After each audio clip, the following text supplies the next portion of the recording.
Welcome back inside the Locked On Fantasy Hockey Podcast Lab.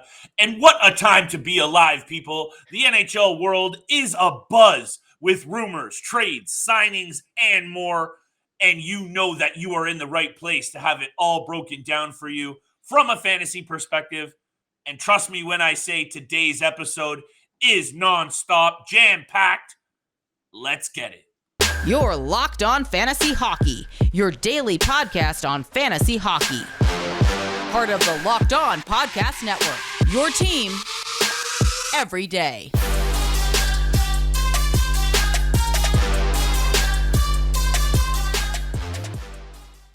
What is going on, everybody? And thank you so much for tuning back into the Locked On Fantasy Hockey Podcast with Mr. Steele Roden and your boy Big Flip Livingstone. I kept the tease off the top very short today, people, because we need to save all of our ammunition and talking points for all of the awesome news coming out from the NHL. And when I say Steele and I are totally tapped and locked in, I really mean it, because on today's episode, we are talking about Evgeni Malkin testing the free agent waters. Patrick Kane also doing the same. These are two cornerstone pieces of two franchises for a long, long time. And this is about to shake up the fantasy landscape. So make sure you are tapped into today's episode from start to finish. And make sure you check us out across all platforms you find your favorite content. That means Spotify, Apple Podcasts, and YouTube. Drop a review. Hit the subscribe button. We really appreciate it. But more importantly, guys, Steele and I have a bunch of fire takes for you today on the landscape of the fantasy impact that I just mentioned. Valeri Nichuskin re-ups with the Colorado Avalanche for maybe too many years. We're going to break that down. John Klingberg rumored to go to a big team in the Eastern Conference. We know that's an important piece. Defensemen, offensive D-men are a dime a dozen. All the things in between, including the rumors across the NHL. Steele, hold me back in here, brother, because I'm all kinds of fired up. All right, let's get into it. Let's get right into it, Flip. And not to leave it out, Steele is also in the midst of his first draft for the 2022-23 season. So we'll be taking a look at what Steele is doing already early. So that is all happening on today's episode, my friend. Steele, take it away, brother. All right, big news. Evgeni Malkin of the Pittsburgh Penguins. Flip and I have already talked about this. We've touched on it a couple of times, but it is now clear that he is testing the free agent market. And that doesn't necessarily mean that the door is closed, that he won't go back to the Pittsburgh Penguins and re-sign with them. But this is the first time in his career he's testing the waters. It's the first time in his career he might potentially not be wearing a Pittsburgh uniform next season. But he's still a great player. He's obviously dealt with some injuries over the last couple of seasons, but that really hasn't stopped him. 42 points in 41 games this past year. Just a couple of seasons ago, he put up 74 points in 55 games. So we know at 35 years old, he's still a capable offensive juggernaut, and he can get the job done. And we're going to get into this later in the episode, but in the draft I'm in right now, he is yet to be chosen yet. No one has drafted him, and we're in like the 10th round right now. There are a lot of rumors going around that mention the New York Rangers, Steele. And we're going to talk about the Patrick Kane situation in a minute. But I can't help but feel that what you're talking about in terms of your draft and making maybe a little bit of a risky move, taking Malkin up the draft, because he's not going to no scrub team. Yeah. He is going to a team that's elite. He is going to slot in on the top or second line. He's not going anywhere for a relinquished role. And this guy is still very much for real. So when you mention where you're at in your draft, that intrigues me, because if he goes to the Rangers or if he goes to one of these teams that are sniffing around already, I don't know about you, but all of a sudden, Evgeni Malkin goes from a fringe top 5 rounder to immediately goes into the top 3, maybe top 2. Because last year, and you made great points about this, who was he playing with? Still putting up a point a game, right? Evan Rodriguez fading. Danton Heinen, don't mess around here. Kasperi Kapanen on a bad year. So put him up in the mix. Like if he goes and starts to play with the Artemi Panarins of the world, oh my goodness, look out. Stop the whole press and make sure you go out there and get Evgeni Malkin. Yeah, he'll be a top 5, top 4 draft pick immediately if that were to happen, but I don't think that will be the case. I actually think Patrick Kane might be the one going to the Rangers over here. And, getting back together with his partner in crime, Artemi Panarin from the good old days with the Chicago Blackhawks. Yes, but sir. That's a very, very interesting thing to me, the Patrick Kane scenario. Yes. If I were him, I'd want to get the hell out of there too. Like, I would be extremely, extremely ticked off with the direction that the Blackhawks are going in right now. He had 92 points in 78 games. And over the last couple of years, like I just said, he lost Artemi Panarin. He's practically lost Jonathan Toews. He lost Duncan Keith. He now lost Alex DeBrincat. He's got no one left to play with. He's 33 years old. He's won an Art Ross, a Ted Lindsay, a Hart Memorial, a Conn Smythe, a Calder, and 3 Stanley Cups. This guy has done everything in his career. And he does not want to pack it up yet. It's not his time. And he does not want to be a part of a rebuild. No. Get back with Artemi Panarin, baby, because that's where he loved playing with that guy. I would love seeing them back together. These are some of these situations, Steele, that you have to be absolutely zeroed in from a news perspective if you are a fantasy guru. And that includes being tuned right into this podcast, because Steele and I have everything that you need from a fantasy perspective to make sure you are the GM that's looking like he's ahead of the game.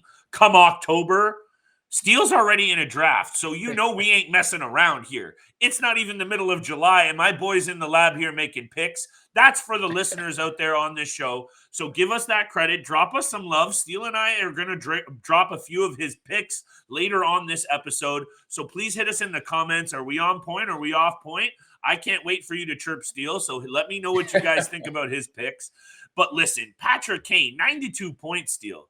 If he goes back to playing with Artemi Panarin, not only do the odds drop significantly for the New York Rangers for the Stanley Cup, full pause there, Patrick Kane immediately becomes a top fantasy option, even ahead of where he would have been playing with DeBrincat, because if he also starts to get some power play time with the Zibanejads and the Adam Foxes of the world, holy crow, buckle up for that situation.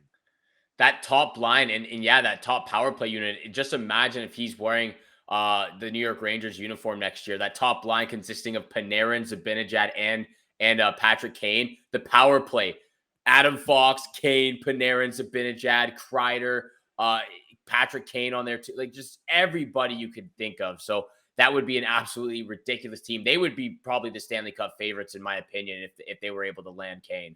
I don't know about that. This is so much speculation that my head is spinning. I can't even really point to what's north right now. But, what I do know, Steele, about what's happening in the NHL is franchises have taken note over how good the Tampa Bay Lightning and Colorado Avalanche were last year. That's one of my takeaways from this entire situation, because there's an arms race across the entire NHL. And I know every season right around free agency, by the way, that's coming up tomorrow. And trust me when I say, like I have before, the Locked On Fantasy Hockey Podcast is your source for all the information and all the breakdowns of what is sure to be a very wild couple of days. We're going to talk more about that at the end of the show with all the rumors that are coming out of the hockey world. But Steele, before we get into Valeri Nichuskin, John Klingberg, your draft, those rumors, it's been a little while since you and I have discussed our love for Built Bars. Coconut Brownie Chunk Puff. From the people who invented the healthy and tasty comes the latest gift for your taste buds. You haven't tried the Coconut Brownie Chunk Built Bar yet? Guess what? You need to right now. It is a delicious treat that's also healthy. That's right. The chocolate coconut brownie chunk Built Bar. It is what you love. It's marshmallowy. It's covered in 100% real chocolate. Steele and I love it as a late night snack or a pump up before the gym. It brings that fire. Stop drooling. Pick up the chin. You know where to go. Go to Built.com. Use the promo code LOCK15. Get 15% off your order, because when I tell you that all Built Bars are made with collagen protein, which your body absorbs efficiently, you need to get this bar. It's healthy and delicious. Like I said, go to Built.com, use promo code LOCK15, and get 15% off your order. Thank you so much for making the Locked On Fantasy Hockey Podcast your first listen every day. Don't forget, we are free and available on all podcast platforms, which also includes YouTube. So make sure you hit the subscribe and the follow button. Flip and I appreciate all the love and support out there. And thank you so much for tuning in for today's episode of the Locked On Fantasy Hockey Podcast. And Flip said it right before the break. Valeri Nichuskin re-ups with the Stanley Cup champions, the Colorado Avalanche, on an 8-year, $6.1 million, $49 million overall contract. He's 27 years old, so he just secured the bag for himself. But in my honest opinion, I think the Colorado Avalanche overpaid quite a bit on this contract for Nichuskin. This is the first time in his career he's really put up a significant amount of points in a season. I believe he finished with 55 points or 59 points this season. 52 points in the regular season. 52 points in the regular season, 15 points in the playoffs. He did have an outstanding postseason with the Avalanche. Playing on a broken foot for pretty much half of the postseason.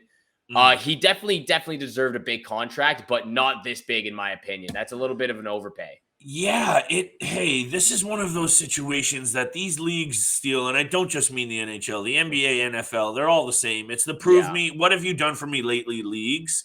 And we know that half a season can now translate into big money, and I'm with you. That doesn't mean that it's the right thing to do. So 100% I'm there. Also, in 2 years, he's going to make $8 million with a full no movement clause. All of a sudden now, whoever's Nichuskin's agent deserves some serious credit. And I'm pointing at the screen here because I'm looking at the breakdown. Sorry, go ahead, brother. No, I said, yes, he does. His agent needs some props right there. Yeah, 100%. And I know he's gotten some Selke love as well. But I think this is one of those moves, Steele, that we have to keep an eye on because some of these players that come from smaller market teams, and Dallas is a smaller market team that gets paid, they fade away. He's just won a Stanley Cup, and now he's secured the bag. What else do you have to prove in the NHL if you're a guy that already was played in the KHL a little bit and could have had his NHL career snuffed out? So if we're talking about boom or bust situations and potentially an overrated pick for fantasy drafts, Mr. Valeri Nichuskin is right there at the top of one of those guys that I'd be wary of taking, especially after he secures the bag in the fashion that he did. And I'm with you. Great postseason, but a little bit of an overpay. And maybe this is an indication of the first slip from the Colorado Avalanche's front office because there haven't been many. There haven't been many. And I think the front office as well as the coaching staff have done a great job in really transforming his game from when he was playing with Dallas to Colorado. And that's why you mentioned he had Selke recognition there. He's become a great two-way forward, finally putting up some career numbers, 52 points this season. I believe his prior high was like in the high 30s, I believe it was, with the Dallas Stars. Not even. He topped out at 29 points with Dallas in 2016. High 20s. Yeah, high 20s with the Dallas Stars. Yeah. Really didn't really find his game there until he came to Colorado. But yeah, just one season. I think I would have had him around, the high 4 million, maybe 5 million, but 6.1, that's a little high for me. Could be an indication of where we're headed overall in the NHL, Steele, over, what the good performances do. Because at the end of the day, and I like to say that the Cup banner will be hanging in Colorado, and that man had a lot to do with it. And if he's playing through that and playing that well on a broken foot, if he can continue to do it, maybe that's an indication of where his career is headed trajectory-wise. But in my opinion, that's one of those players that you might want to be very concerned about drafting too high. I can't wait to talk about Steele's draft. That's coming up in a few minutes, guys. We will be chirping some of his picks potentially, or maybe you should be circling some of Steele's picks. More likely is what's going to be happening. So make sure you stay tuned for those picks coming up. But Steele, let's talk very quickly about another guy that may have had a question mark around him heading into a fantasy draft in John Klingberg, who was off to a very awful, abysmal start to last season and came on strong, thankfully, because you knew he wanted out of Dallas. But he did finish the season strong, still finished with 41 assists. He is a very important kind of piece on any fantasy team, especially if he can get moved to a market like the team he's rumored to in the Carolina Hurricanes. Hit me with your take, brother, on what you think that could mean for Klingberg's offensive output, a.k.a. fantasy value? Well, I think we're going to see the same offensive output from John Klingberg year in and year out. He's always averaging around 50 to 60 points a year, maybe high 40s as well. But I would say averaging around 50 points a season. And that's what we're going to get from John Klingberg. I think, in my opinion, he needs to work on his game defensively. That's what the Carolina Hurricanes are really, really good at. They have a great, sound defensive game, and not just from their defensive players, but their forwards as well, helping out in their own zone. So I think that can help his game as well. Over the last couple of years, his plus minus has just gotten worse and worse. I believe he was minus 28 this past season with the Dallas Stars. So if he were able to join the Carolina Hurricanes, that would help his game defensively. I think Brind'Amour would be able to help him a huge amount as well. He's still in his prime. He's still 27, 28 years old, I believe. And 29 years old. And again, he puts up 50 points. That's exactly what we just saw from, Tony DeAngelo and the year prior to that, Dougie Hamilton. It just seems like they keep refilling in a right-handed shot defenseman every year. And it just looks like it's John Klingberg's year with the Carolina Hurricanes. Look, the thing with Klingberg for me is I'm jaded because I have owned him for a number of years. And when he's in there and playing well offensively, not many guys chip in as consistently with assists as Klingberg. And sometimes when it comes to getting points from your blue line squad in a fantasy, like, a head-to-head perhaps, Klingberg really can be the difference sometimes in the assist category specifically. If we're getting real granular with this talk, Steele, which we are in the lead up to these drafts. So that's why I'm really excited to talk about yours. I continue to tee that up. But the concern with this guy is, take this in. How about minus 70 in the takeaway giveaway column last year, AKA he had 16 takeaways and 86 giveaways. That is not a good number if if a team comes knocking to the Dallas Stars and asks for, let's say the Stars are asking for a big number. I'm going to pull up that stat right there and go, I'm not going to pay too much for this guy. So there is one of those things. I think the Carolina Hurricanes would be a dream scenario for Klingberg owners and his value. I don't know if that's going to happen, Steele, but he would slot in very nicely into a team that already has a Jacob Slavin, who would really go nicely in the top four there. But we will see what happens there, my friend. Take it away. Yeah, let's get right into my draft that I'm doing right now, actually. This is probably one of the weirdest drafts I've ever been a part of. Pretty much 2 days after the Colorado Avalanche won the Stanley Cup, we were talking about creating the random order, doing the snake draft and getting things going right from the get-go, 3 months before the season even starts. So we're already in the 10th round right now. And, I want to get your opinion on my picks, where I chose them at, but I'll just list off who I took and at what position.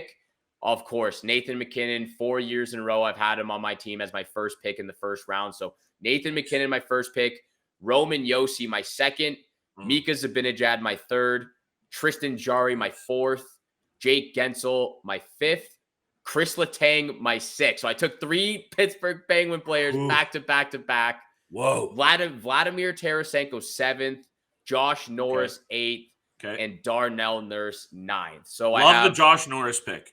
Yeah, I had to get him. It was getting to that point in the draft where I felt like someone was gonna pick him up real soon.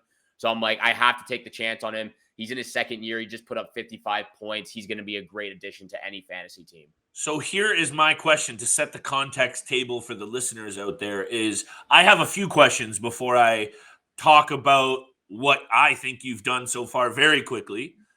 What scenario are we working with here? Are we working with head-to-head? Are we working with rotisserie? This isn't a keeper league, obviously, because there's way too many. This is a keeper league. Okay. League. So, set the table for me that context-wise. What are we looking at here? Banger league? Yeah, so no banger league, just straight up head-to-head each week. 12 teams in this league. Yeah, it is a keeper league, so I believe we get to, I think it's 5 or 6 players heading into next season that we are able to lock up and secure.